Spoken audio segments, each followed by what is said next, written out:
آپ دیکھیں آپ کو محسوس ہوگا کہ اللہ کا ڈر جب دل میں ہوتا ہے تو کیفیت کیا ہوتی ہے۔ اللہ اکبر۔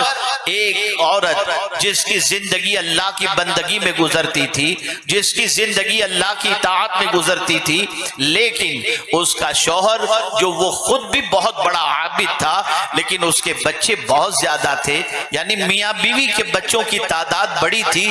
ایک دن سچویشن ایسی بن جاتی ہے کہ کثیر العیال ہونے کی وجہ سے، بہت بچے ہونے کی وجہ سے گھر کے اخراجات پورے نہیں ہو رہے تھے، تو شوہر نے بیوی سے کہا جاؤ فلاں تاجر کے پاس جا کر کے کچھ لے کر کے آ جاؤ تاکہ بچوں کی آگ بجھائی جا سکے، بچوں کے پیٹ کی آگ بجھائی جا سکے۔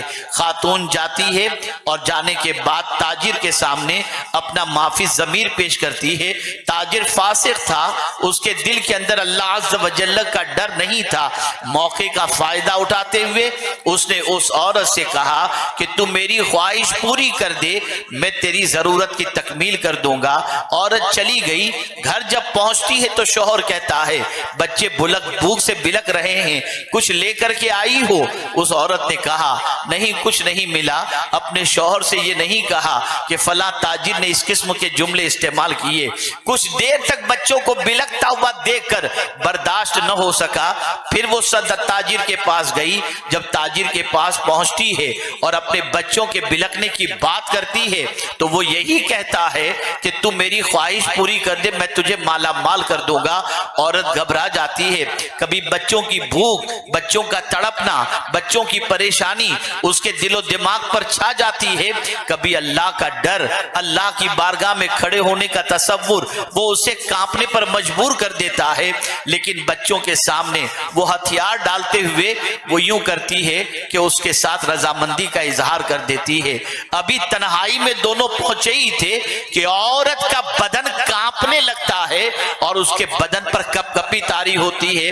تاجر پوچھتا ہے اے عورت، آخر تو کس سے ڈر رہی ہے؟ کیوں اتنی کانپ رہی ہے؟ کیوں اتنا تجھ پر لرزہ طاری ہے؟ عورت برجستہ جواب دیتی ہے سنو، ایک دن مجھے رب کے حضور حاضر ہونا ہے، اس گناہ کے بارے میں وہ مجھ سے پوچھے گا تو میں اپنے رب کو کیا جواب دوں گی؟ اس تصور کی وجہ سے مجھ پر کپ کپی طاری ہے۔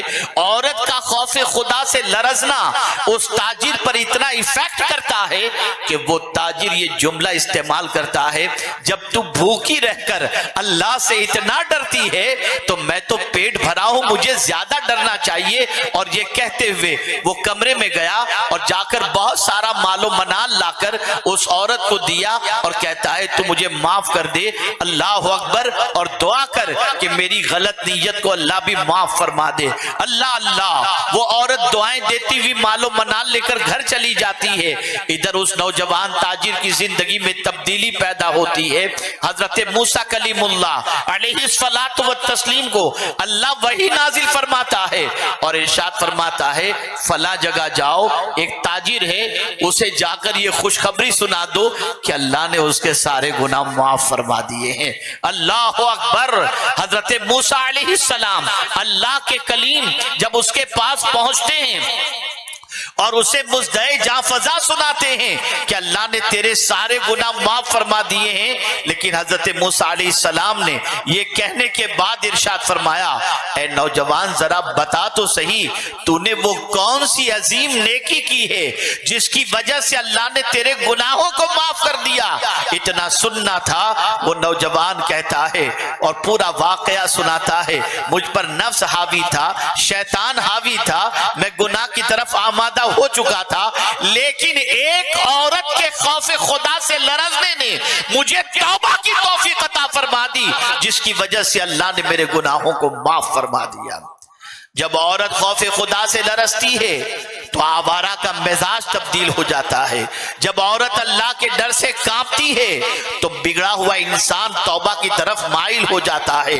لیکن وہ عورتیں جو خود ہی گناہ کی دعوت دیتی ہوں، جو خود ہی گناہ کی طرف مائل ہوتی ہوں، جو خود ہی گناہ کی طرف دعوت دینے والی ہوتی ہوں، گناہ کی طرف بلانے والی ہوتی ہوں، ان کا انجام کیا ہوگا، ان کی سزا کیا ہوگی، کبھی سوچنے کی کوشش کی، کبھی غور کرنے کی کوشش کی، تو آج ہماری بہنیں یہ تصور کرتی ہیں، آج ہماری قوم کی بچیاں یہ تصور کرتی ہیں دنیا چند دنوں کی ہے، عیش کر لو۔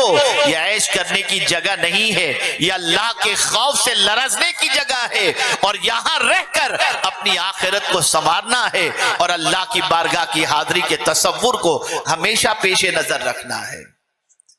آپ ذرا سوچیں، اندازہ لگائیں، ایسے ہی ایک اور عورت کا واقعہ ہے۔ ایک نوجوان اس عورت کی محبت میں گرفتار تھا، اتنا گرفتار تھا جس کی کوئی انتہا نہیں۔ اچانک ایک قافلہ روانہ ہوتا ہے، اور وہ عورت بھی اس قافلے میں روانہ ہونے کے لیے تیار ہوتی ہے۔ وہ نوجوان جو اس عورت کی محبت میں گرفتار تھا، وہ بھی چپکے سے اس قافلے میں شامل ہو جاتا ہے۔ رات کے سناٹے میں جب سب سو جاتے ہیں تو وہ نوجوان جو اس عورت کی محبت میں گرفتار تھا، وہ چپکے سے اس عورت کے پاس پہنچتا ہے اور کہتا ہے میں تجھ سے بہت محبت کرتا ہوں، میری خواہش پوری کر دے۔ عورت نے سوال پوچھا کہ ذرا یہ بتاؤ قافلے والے کیا کر رہے ہیں؟ کہا قافلے والے تو میٹھی نیند، بھرپور نیند کے اندر ہیں، خراٹے لے رہے ہیں، سو رہے ہیں اور بے خبر سو رہے ہیں۔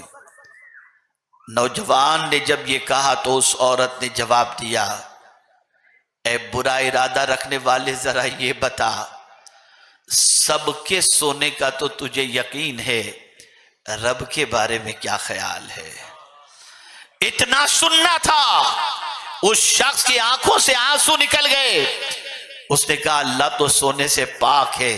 تو کہتی ہے وہ خاتون، نادان تو انسانوں سے ڈرتا ہے، پیدا کرنے والے خدا سے نہیں ڈرتا۔